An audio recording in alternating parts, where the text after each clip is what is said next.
Number 248 and 249 of 1001 solved problems in engineering mathematics. So number 248, what is the fraction in lowest term equivalent to 0.133, 133, 133, and so on. So repeating and non-terminating ito. Okay, so next, number 249, find the sum of the infinite geometric progression, 6, -2, 2/3, and so on. Okay, so try nyo po munang sagutan ang dalawang items na ito bago panoodin ang aking solution. Okay, so let's start. So dito sa number 248, pwede itong sagutan gamit ang formula ng sum of infinite geometric progression, pero meron din tayong shortcut para dito. So actually may tatlong solution tayo para isolve itong number 248. So unahin ko na yung pinakamadali, yung shortcut. So what is the fraction in lowest term equivalent to? Ayan, repeating and non-terminating, 0.133, 133, 133. So ang pinaka-shortcut dito, so unahin na natin yung pinakamadali, ilan ba yung nauulit na number? So meron tayong 133, 133, 133.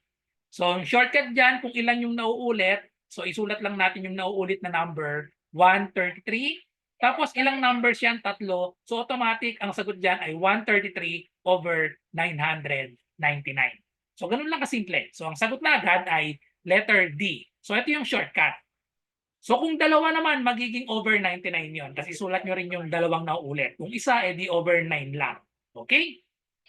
So paano naman i-apply dito yung geometric progression? Yung geometric progression kasi natin ay sum of infinite geometric progression, S sub n is equal to A sub 1 over 1 minus R. Okay? So pwede kasi isulat ito, itong 0.133, ayan, lagyan na lang natin ng bar, ibig sabihin yan, repeating, pwede yang isulat as 0.133 plus 0.30, and then we have 133 plus 6 na zero, ayan, padami lang ng padami yung mga zero natin, ayan, and so on. So pwedeng isulat yan sa ganyang way. So kung mapapansin natin, ayan, 133. So ito, 133. Nagkaroon tayo ng 3 zero sa harap. Tapos ito, 133 din. Naging 6 na zero naman sa harap. So magiging R natin dito ay equal sa 1 over 1,000. Okay, so 1 over 1,000, gawa na itong 3 zero. Okay? Or kapag dinivide natin ito, itong second term, dinivide natin sa first term. That is 1 over 1,000.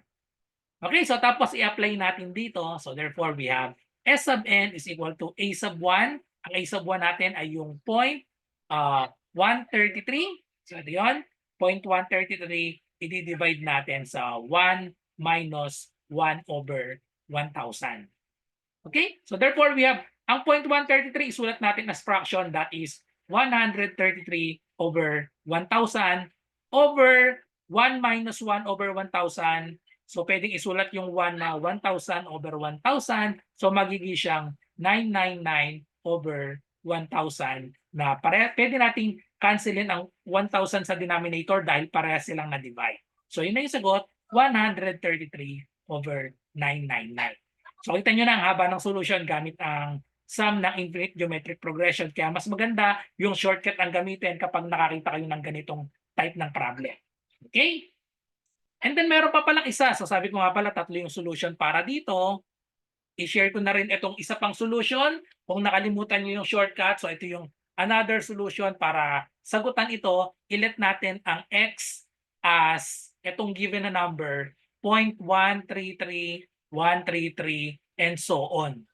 Tapos i-multiply natin. Ilan yung nauulit? Tatlo. So i-multiply natin sa 1,000. So 1,000x equals, pag minultiply ito sa 1,000, tatlo kasing nauulit, multiply sa 1,000 para ma-move yung decimal point ng 3 decimal places. 1, 2, 3, magiging siyang 133.133, 133, and so on. And then, subtract natin. Pag sinubtract yan, 1,000x minus x, so that is 999x equals, masasubtract yung decimal dahil parehas yan. Repeating and non-terminating, so maka-cancel out lang ito, matitira ay 133. And then divide both sides by 999. Ito yung pangatlong solution. Ayan na yung value ng x, 133 over 999. Letter D pa rin yung sagot. Okay. So another example, number 249. So ito, rectang question, no? So find the sum of the infinite geometric progression. 6, -2, and 2/3. Okay, so malinaw na, nakalagay. Infinite, find the sum of infinite geometric progression. So formula is S sub n equals A sub 1 over 1 minus R. So may A sub 1 tayo. Ito yung A sub 1 natin, 6. So wala tayong R. So ang R, pwede natin masolve ang R. Yung second term, i-divide natin sa first term. So -2 divided by the first term, 6. I-lowest term natin, -2 over 6, i-divide parehas sa 2. The answer, the value of R is -1/3. Dapat eksakto yan kapag ito rin ang ginamit natin. 2/3 divided by -2. So verify nga natin. So we have 2/3 divided by -2. So magiging sagot dyan ay 2/3. Itong division gawing multiplication, reciprocal na itong -2, may 1 yan sa denominator. So magiging -1/2. Cancel yung 2. Ayun, eksakto pa rin, -1/3 pa rin ang R natin. Gamit yung third term divided by the second term. Okay, so i-substitute na natin ang mga given natin. A sub 1 is 6. So we have 6 over 1 minus R. The value of R is -1/3. So magiging dalawa yung negative natin. 1 minus -1/3. So therefore we have 6 over 1 plus 1/3. Okay? So 1 plus 1/3, itong 1 pwede natin gawin siyang 3 over 3 para similar fraction. So we have 6 over 3/3 plus 1/3. So we have 4 over 3 na magiging na siya. Apply natin yung yung process kapag nagdi-divide ng fraction. So magiging siyang 6. 6 over 1 yan, yung 6 sa numerator. Tapos gawing multiplication yung division. Reciprocal of 4/3, balik na rin 3 over 4. So final answer, i-lowest term lang natin. 6 at 4, i-divide parehas sa 2. Magiging itong 3. Ang 4 divided by 2, magiging 2. Multiply yung natira. So 3 times 3, we have 9. And then sa denominator, 1 times 2, we have 2. So the final answer is 9 over 2, which is letter A. Okay, so that's all. Thank you for watching. I hope nagustuhan niyo ang explanation ko para sa problem na ito at nakatulong sana ako sa inyo sa inyong pagre-review. Kung may math question po kayo, i-comment nyo lang sa aking channel, GTR Math Tutorial, or i-PM nyo ako sa aking FB, sa Messenger, RJ Enseñado. So good luck sa lahat na nagre-review. Bye-bye and God bless.